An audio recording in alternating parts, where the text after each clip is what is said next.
আপনাদের প্রত্যেককে জানাই স্বাগতম। আলোচনা করব আজকের এই বিশেষ পর্বে যে পার্টিকুলার একটি যোগকে নিয়ে। যোগটি অবশ্যই পিশাচ যোগ।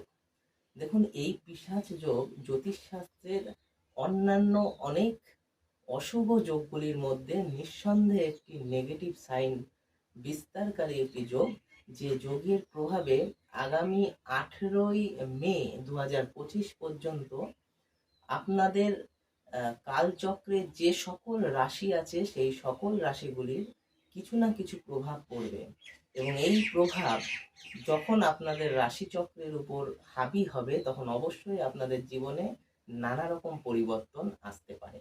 তো শুরু করছি এই পিশাচ যোগ সম্পর্কে আপনাদের রাশিচক্রের বিস্তৃতি এবং তার প্রভাব নিয়ে আপনাদের সামনে।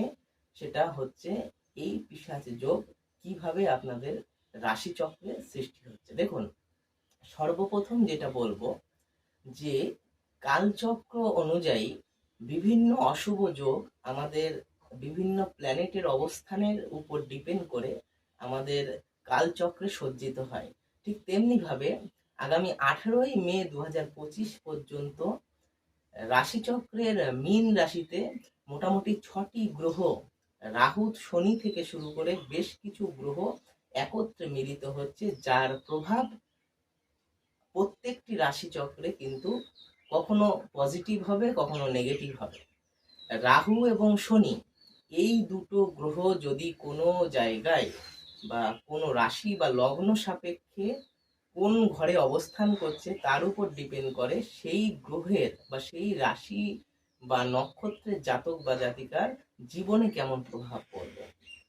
তো শুরুতেই যেটা বললাম, মীন রাশিতে রাহু এবং শনির অবস্থান হচ্ছে, যার প্রভাব কিন্তু আপনাদের জীবনে নিঃসন্দেহে নেগেটিভ কিছু বার্তা বহন করবে।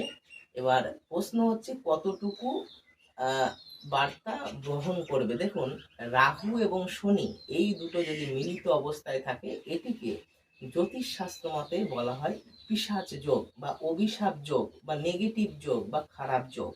এই যোগ যখনই ঘটবে তখনই কিন্তু মোটামুটি ভাবে প্রায় প্রত্যেকটি রাশি বা লগ্নের জাতক বা জাতিকা তারা কিন্তু এফেক্টেড হবে।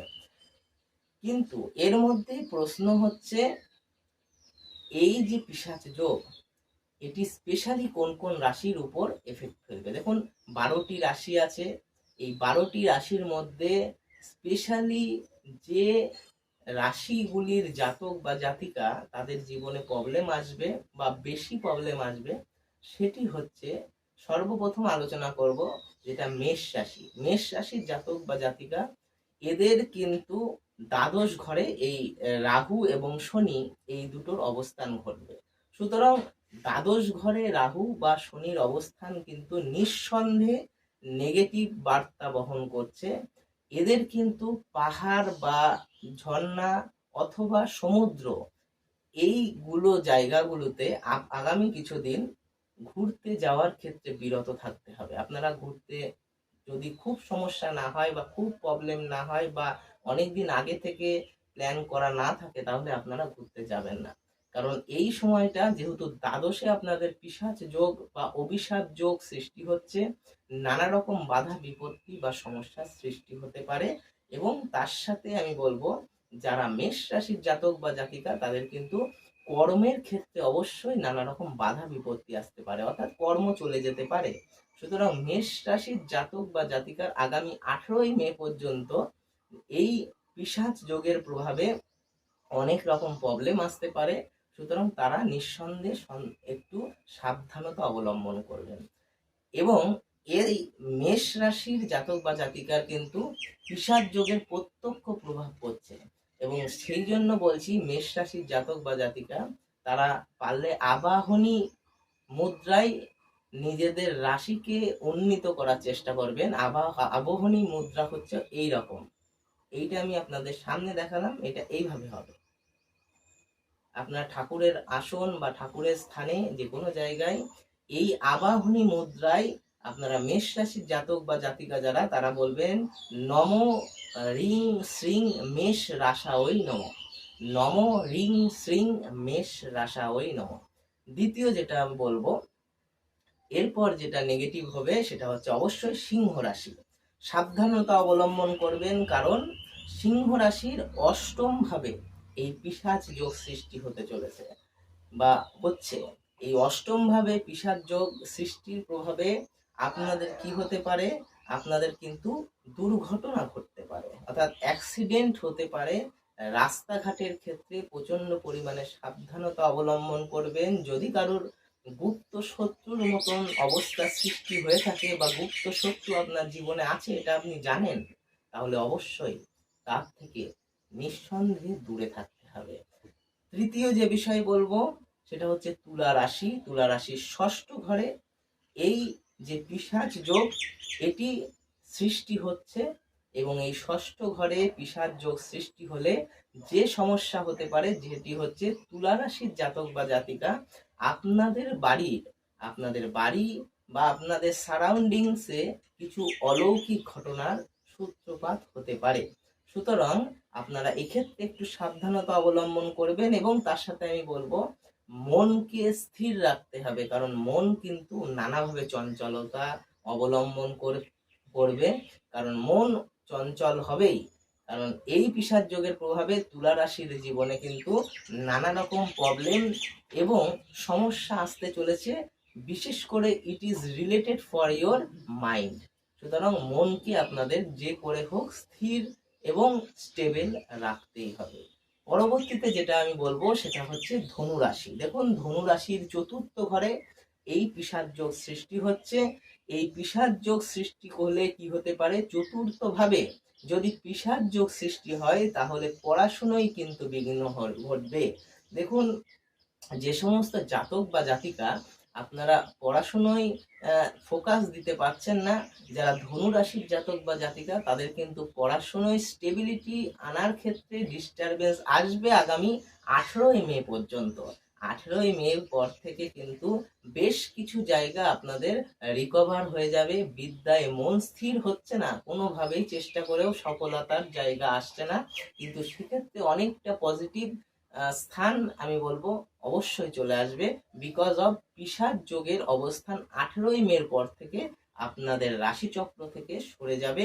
আর ধনুরাশির আর একটা প্রবলেম এখানে দেখা যাচ্ছে, সেটা হচ্ছে পিশাচ যোগের প্রভাবে যেহেতু চতুর্থ ভাবে আপনাদের পিশাচ যোগ সৃষ্টি হয়েছে, এক্ষেত্রে আপনাদের বন্ধু দ্বারা ক্ষতি হতে পারে। এবং যারা শেয়ার মার্কেট অর্থাৎ বিয়ার্স অ্যান্ড বুলস রিলেটেড প্রফেশনের ক্ষেত্রে আছেন বা যারা জাস্ট নিছক ইনভেস্টমেন্টের কথা ভাবছেন, অবশ্যই তাদের নিঃসন্দেহে একটু চিন্তা ভাবনা করেই এগোনোর প্রয়োজন।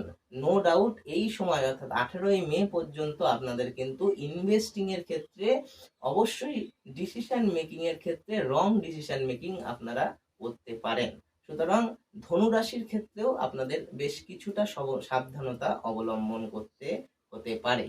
এবং এরপর আমি যেটা বলবো মীন রাশি। দেখুন, মীন রাশির কিন্তু 7.5 চলছে, এবং এই 7.5 প্রভাবে আপনারা এমনিতেই বিপর্যস্ত। নানা রকম বাধা বিপদ আপনাদের পিছু ছাড়ছে না।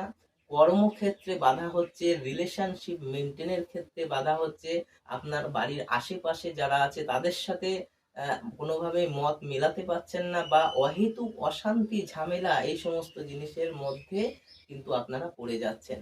সুতরাং মীন রাশির জাতক বা জাতিকার এদের কিন্তু একটু বেশি সাবধানতা অবলম্বন করতে হতে পারে আগামী 18ই মে পর্যন্ত। 18ই মে পর্যন্ত এই মীন রাশিতে 6টি গ্রহের অবস্থান হচ্ছে, এর সাথে ইনক্লুডিং রাহু এবং কেতু, এর সাথে ইনক্লুডিং রাহু এবং শনি। এই রাহু এবং শনি এই দুটি যেহেতু মীন রাশিতে অবস্থান করছে পূর্ব ভাদ্রপদ নক্ষত্রে, সুতরাং এক্ষেত্রে প্রবলেম কি হতে পারে, মীন রাশির জাতক বা জাতিকা যারা প্রাইভেট সেক্টরে আছেন তাদের কিন্তু চাকরি চলে যেতে পারে। শুধু প্রাইভেট সেক্টর নয়, গভর্নমেন্ট রিলেটেড ক্ষেত্রে বা গভর্নমেন্ট জবের ক্ষেত্রেও চাকরি চলে যাওয়ার বা চাকরির ক্ষেত্রে আপনাদের নানা রকম ডিস্টারবেন্স বাধা বিপত্তি আসার মতন পরিস্থিতি সৃষ্টি হবে।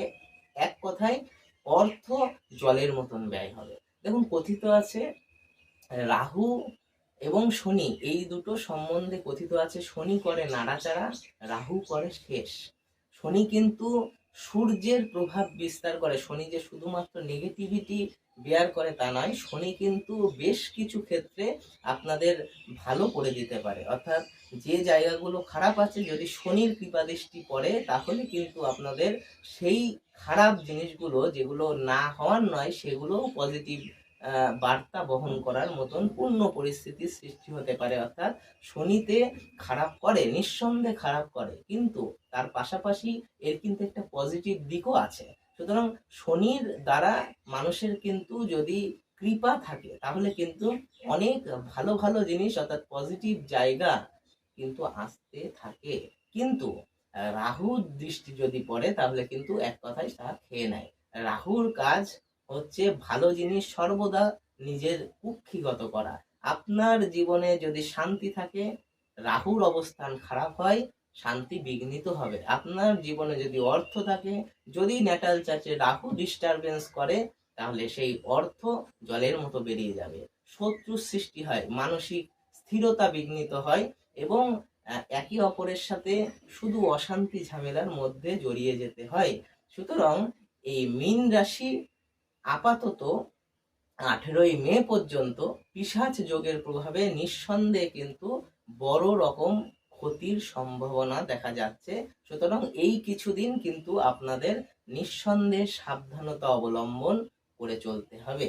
আর এই যে কটা রাশির আমি বললাম যে এই রাশিগুলো এফেক্টেড হবে, এই রাশিগুলো বাদে অন্য যে রাশিগুলো আছে সেগুলোও কিন্তু পিশাচ যোগের প্রভাবে এফেক্টেড হবে, কিন্তু সেগুলোর মাত্রা তুলনামূলক একটু কম, আর এগুলোর মাত্রা তুলনামূলক ওদের থেকে একটু বেশি।